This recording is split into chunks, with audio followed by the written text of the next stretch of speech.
वहां मैडम वहां युवराज चला गया, लेकिन 4 दिन लगे।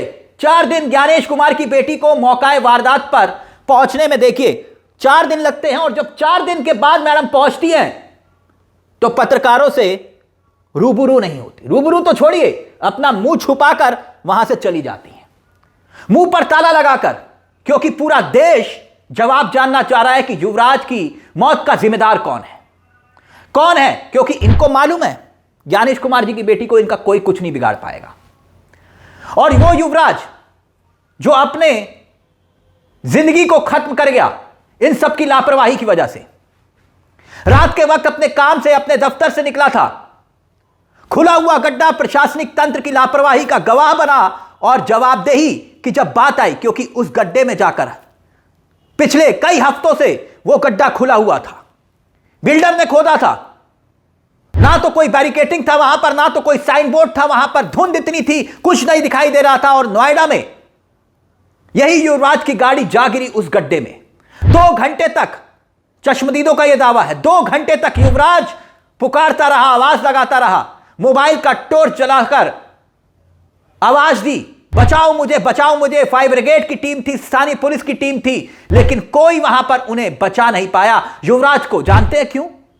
ठंड बहुत ज्यादा है, पानी बहुत ठंडा है, यही कहा था वहां पर लोगों ने, जो जिनकी जिम्मेदारी थी बचाने की, जो वहां पर मौजूद थे।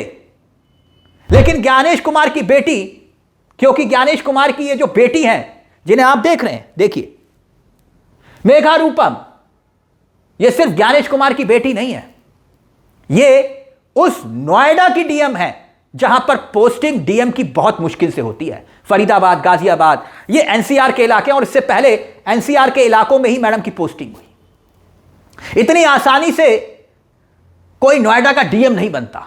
लेकिन खैर, मेघा रूपम, इनके पिता मुख्य चुनाव आयुक्त मिस्टर ज्ञानेश कुमार गुप्ता जी हैं, बड़े पद पर हैं, तो इसलिए डीएम की उपाधि इन्हें मिली है नोएडा के। खैर, वहां कितने दिन तक, 4 दिन तक पहुंचने में इनको वक्त लग गया। इसलिए मैंने कहा इनकी कोई जवाबदेही नहीं बनती। नोएडा का जो डिजास्टर मैनेजमेंट है ना, इन्हीं मैडम के अंतर्गत आता है, इन्हीं डीएम मैडम के अंतर्गत आता है। इसीलिए सवाल खड़े हो रहे हैं, और प्रशासनिक नजरिए से नहीं, सियासत के नजरिए से भी सवाल पूछे जा रहे हैं कि डीएम पर कार्रवाई क्यों नहीं हो रही, क्यों नहीं हो रही। और 4 दिन लग गए नोएडा की डीएम को, मेघा रूपम को, उस मौकाए वारदात पर पहुंचने में। और पत्रकारों के एक रत्ती भर सवाल का जवाब नहीं दिया, रत्ती भर सवाल का जवाब नहीं दिया। गाड़ी का शीशा तक नीचे नहीं किया मेघा रूपम। देखिए, आप देखिए, आपके सामने है। और इस वीडियो को तो छोड़िए, कुछ और ऐसे वाक्य इस पूरे घटनाक्रम को लेकर सामने आ रहे हैं जो हैरान परेशान कर रहे हैं कि आखिरकार कैसे इस पूरे मामले को दबाने की कोशिश हो रही है। स्थानीय प्रशासन को 2 दिन लग गए, देखिए, गाड़ी को निकालने में। अब ये वीडियो देखिए आपके सामने, 2 दिन लग गए गाड़ी को निकालने में। और बेशर्मी की हद देखिए, नोएडा अथॉरिटी के सीईओ का तबादला किया गया और बताया गया कि बहुत बड़ा काम हो गया, तबादला हो गया, और गाड़ी निकालने में प्रशासन को 2 दिन का वक्त लग गया। क्यों पूरा का पूरा मामला हैरान करता है जानते हैं आप? अब देखिए, मोनेंद्र नाम का चश्मदीद, ये चश्मदीद है, मोनेंद्र नाम है इसका, ये डिलीवरी बॉय है, ये चश्मदीद है। युवराज जिस वक्त अपनी जान गंवा रहा था, तब ये वहां पर मोनेंद्र मौजूद थे, क्योंकि ये डिलीवरी बॉय हैं, डिलीवरी बॉय का काम करते हैं। और इनके बयान पिछले 2 दिन से लगातार तमाम न्यूज चैनल पर, हो सकता है आपने भी सुने हो, 2 दिन से लगातार तमाम इंटरव्यूज पर इंटरव्यूज इस शख्स के चल रहे थे, जिसमें इसने बताया कि 2 घंटे तक 27 साल का युवराज अपनी गाड़ी की छत पर खड़ा होकर मोबाइल का टॉर्च जलाकर गुहार लगा रहा था कि बचा लो मुझे। लेकिन अभी इसी चश्मदीद जो मोनेंद्र हैं, इनका बयान बदल जाता है। जो कल तक कह रहे थे कि पुलिस वहां पर थी, एसडीआरएफ वहां पर मौजूद थी, फायर ब्रिगेड वहां पर मौजूद थी, लेकिन उनके पास कोई सामान नहीं था युवराज को बचाने के लिए।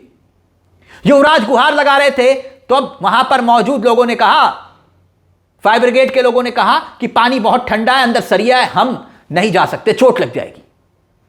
और तब यही इनका दावा था कि मैं कूद कर गया, युवराज को बचाने के लिए, ठंडा पानी था, कोशिश की, लेकिन मोनेंद्र ने कहा कि वो बचा नहीं पाए। ये डिलीवरी बॉय, तब से लेकर सवाल खड़े हो रहे हैं कि युवराज को बचाया क्यों नहीं गया, और अब यही मोनेंद्र का बयान बदल जाता है।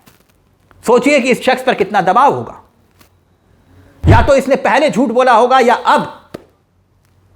ऐसे में सवाल खड़े होते हैं कि मामले को दबाने के लिए इस तरह से क्या बयान बदलवाए जा रहे हैं। जवाबदेही, जिम्मेदारी तय करने की बजाय एक तो डीएम 4 दिन के बाद मौके पर पहुंची, और मौके पर पहुंच के उन्होंने क्या किया वो तस्वीरें आप देख सकते हैं। और जो शख्स वहां पे मौजूद था, जो डिलीवरी बॉय कह रहा है कि मैं पानी के भीतर कूदा, और वही आज अपने बयान से मुकर जाता है कि नहीं नहीं सब कुछ कोशिश की जा रही थी, एसडीआरएफ एक्शन में था, पुलिस भी एक्शन में थी, फायर ब्रिगेड भी एक्शन में थी, युवराज को बचाने के लिए लगातार प्रयास हो रहा था। तो इस बयान के मायने क्या है? कितनी शर्मनाक बात है दोस्तों। इसमें जी जो गाड़ी एक्सीडेंट हुई है कोहरे में, वो करेक्ट 12 बजे के करीब हुई है। गाड़ी गिरने के बाद पानी में लड़का 1 घंटा से 2 घंटे, लगभग 1 घंटा 45 मिनट तक लड़के ने खूब अपने बचाने की गुहार लगाई है कि भाई मुझे बचा लो, किसी भी तरीके से बचा लो। मौके पे पुलिस भी थी एंड एसडीआरएफ भी थी, और अग्नि विभाग वाले भी थे, फायर ब्रिगेड वाले भी थे। किसी ने उसकी मदद नहीं करी। बोल रहे थे ठंडा पानी है, हम नहीं जाएंगे अंदर, इसमें सरिया है, अंदर हम नहीं जाएंगे। ठीक है जी। इस मौत का जिम्मेदार सच्चाई बताए तो सरकारी महकमा है। ठीक है जी। जब मैं आया हूँ 1:45 पे यहाँ आया हूँ, मैंने आके देखा है तो एसडीआरएफ वाले सिड्डी पे बैठ के बोल रहे थे कि इसमें ठंडा पानी है, सरिया, हम अंदर नहीं जाएंगे। जो लड़का मुझसे 10 मिनट पहले ही डूबा था, मैं बोला तुम बाहर आओ, मैं जाऊंगा अंदर। वो बाहर आए, मैंने अपने कपड़े उतारे, मैंने कमर पे अपने पर रस्सा बांधा, और कम से कम 50 मीटर अंदर गया मैं, और कम से कम 30 मिनट मैंने वो लड़का ढूंढा अंदर इस पानी में। रात 2:45 बजे 30 मिनट तक मैंने वो लड़का ढूंढा। ना तो मुझे गाड़ी मिली, नहीं मुझे लड़का मिला। फिर ढूंढने के बाद मैं आ गया, और आपने उसके बाद 5:30 बजे मैं यहाँ से गया हूँ। 5:30 बजे तक ना ही तो लड़का निकला था, ना ही गाड़ी निकली थी। उसके बाद मैं क्या कहूँ कि मैं तो अपने घर चला गया था और मुझे कुछ नहीं पता इसके बारे में। नमस्कार जी, मेरा नाम मोनिंदर, मैं नोएडा सेक्टर 150 के रहने वाला हूँ। हमारे यहाँ पे जी 16 तारीख को एक घटना हुई थी। अभी एक ज्यादा धुंध के कारण एक लड़का 27 साल वर्षीय रोड से सीधा तालाब में दागे गाड़ी लेकर, तो रोड में दागने के बाद जो किसी भी तरीके से पुलिस को पता चली, 15 मिनट के अंदर अंदर वहाँ पे पुलिस पहुंच गई। कुछ लोग मौजूद थे, उन्होंने पुलिस को कॉल की। 15 मिनट के अंदर पुलिस पहुंचने के बाद उसने, इतने ही मैं पहुंचता हूं कुछ समय बाद, थोड़ी सी देर बाद ही, तो पुलिस अपनी कार्रवाई में लगी हुई थी। पुलिस उसे पूरा कोशिश कर रही थी बचाने के लिए। फिर कुछ देर बाद ही एसडीआरएफ, एनडीआरएफ, फायर ब्रिगेड सब ही समय पर पहुंच चुके थे। लेकिन ज्यादा धुंध होने के कारण तालाब में ना तो लड़का दिख रहा था, ना गाड़ी दिख रही थी। लेकिन लड़का उन्होंने पूरी मशक्कत के बाद लगभग कुछ समय बाद ही उसे बहुत जल्दी रेस्क्यू कर लिया था लड़के को। नोएडा सेक्टर 150 की घटना है ये, 16 तारीख की रात की है जी। अब जरा सोच कर देखिए, वो 27 साल के युवराज जो अपने पिता की आंखों के सामने इस दुनिया को छोड़ गया, इस नाकारा सिस्टम की वजह से वो अपनी जिंदगी को खत्म कर गया। वो पिता जिसके सामने उसका 27 साल का बेटा अपनी जिंदगी गंवा देता है, उस पिता पर सोचिए क्या बीत रही होगी। कितना मलाल होगा उन बुजुर्ग पिता को कि वो अपने बेटे को अपने सामने बचा नहीं पाया। सोचिए उनका पूरा का पूरा बुढ़ापा कैसे बीतेगा। और यह सवाल पूरे सिस्टम पर खड़ा होता है। यहां सिर्फ अधिकारियों की जिम्मेदारी और जवाबदेही या तबादला करने से बात खत्म नहीं होती। हम किसी को विधायक क्यों बनाते हैं, पार्षद क्यों बनाते हैं, सांसद क्यों बनाते हैं, किसी को मंत्री क्यों बनाया जाता है, और मुख्यमंत्री की कुर्सी पर क्यों किसी को बिठाया जाता है कि सिर्फ इसीलिए कि हमने तबादला ले करके जो है बहुत बड़ा एक्शन ले लिया, या सिर्फ भाषण देने के लिए कटेंगे तो बटेंगे, एक रहेंगे तो नेक रहेंगे। एक 27 साल का युवक अपनी जिंदगी गंवा देता है और डीएम 4 दिन के बाद मौका वारदात पर पहुंचने के बाद भी वहां पर एक सवाल का जवाब तक नहीं देती। सवालों का जवाब दे भी क्यों? मैडम ज्ञानेश कुमार जी की बेटी हैं, डीएम है, तो फिर मैडम पहुंची क्यों थी?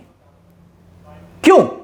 क्या यह सवाल नहीं खड़ा होता कि आखिरकार जवाबदेही, जिम्मेदारी सिर्फ तबादला कर देने से होती है? एक और खबर देखिए आपकी स्क्रीन पर। यह खबर भी बहुत हैरान करती है। मैंने कहा ना आपसे कि ऐसे तमाम खबरें इस वक्त सवालों के कटघरे में है। 2 हफ्ते पहले एक ट्रक ड्राइवर गुरविंदर सिंह बाल बाल बचे थे। अपने ट्रक के साथ आगे वाले पहिए 2 गड्ढों में जा गिरे, और बकायदा यह मनी कंट्रोल की एक खबर है। यह खबर मैं आपकी दिखा रहा हूं, स्क्रीन पर देखिए। और इस खबर में लिखा हुआ है, नाला और खाई सड़क से सिर्फ 10 कदम की दूरी पर है, लेकिन वहां ना तो कोई साइन बोर्ड था और ना ही कोई बैरिकेटिंग लगा था। 2 हफ्ते पहले वहां एक घटना घट चुकी थी। एक ट्रक ड्राइवर बड़ी मुश्किल से अपनी जान बचाता है, लेकिन यहां किसी को कोई रत्ती भर फर्क नहीं पड़ता। खैर, किसी को कोई फर्क पड़े भी तो पड़े क्यों? क्योंकि ये जानते हैं कि यहां चुनाव कैसे जीते जाते हैं। ऐसा नहीं होता तो फिर फर्क पड़ता। फर्क नहीं पड़ा, इसका मतलब यह है कि आपके घर में कैसा भी पानी पहुंचे, गंदा सीवर का पानी पीने से 20 लोगों की जान चली जाए। मध्य प्रदेश में हुआ ना, किसी को कोई फर्क पड़ा? नहीं ना।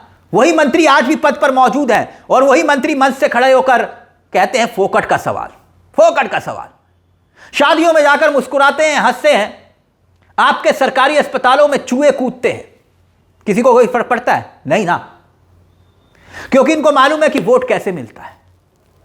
खैर, मेगा रूपम एसआईआर जब हो रहा था ना, तो यही नोएडा की डीएम ताबड़तोड़ बीएलओस पर एफआईआर दर्ज कर रही थी। ये खबर देखिए ना, आपको याद होगा।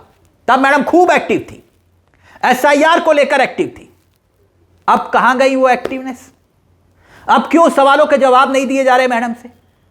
डीएम को मौकाए वारदात पर पहुंचने में 4 दिन क्यों लग गए?